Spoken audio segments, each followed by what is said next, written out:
Korban kemotongan di lorong roda, Kelurahan Talang Semut, Kecamatan Bukit Kecik, Palembang, yang tak terima rumahnya sengaja ditunuh, datangi sentra pelayanan kepolisian terpadu SPKT Polrestabes Palembang, bikin laporan polisi.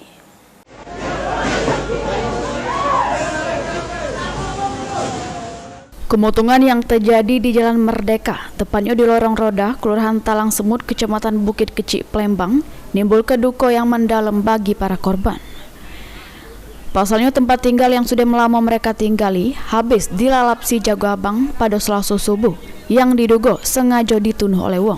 Atas peristiwa tersebut, korban yakni M. Yusuf dan Diki yang tak terima rumahnya ditunuh, datangi sentra pelayanan kepolisian terpadu SPKT Polrestabes Palembang, bikin laporan polisi. Menurut keterangan korban, pas rumahnya ditunuh dirinya lagi main HP, tiba-tiba dengar suara teriakan warga setempat yang nyuruh cepat metu.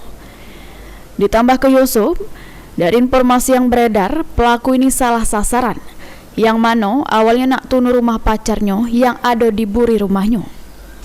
Gimana Pak? Diduga dibakar ada bukti Rekaman CCTV ya? Nah, itu kenal kita sama yang ngebakar? kalau benar Kenal. Itu motifnya apa rumah kita dibakar tuh? orang tahu juga motifnya dia. Saat kejadian gimana Pak?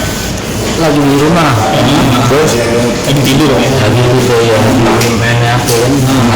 Ini orang pihak bakar bangun. Laporan sudah diterima petugas SPKT, selanjutnya ditindaklanjuti Satreskrim Polrestabes Palembang. Heru Wahyudi, PAL TV.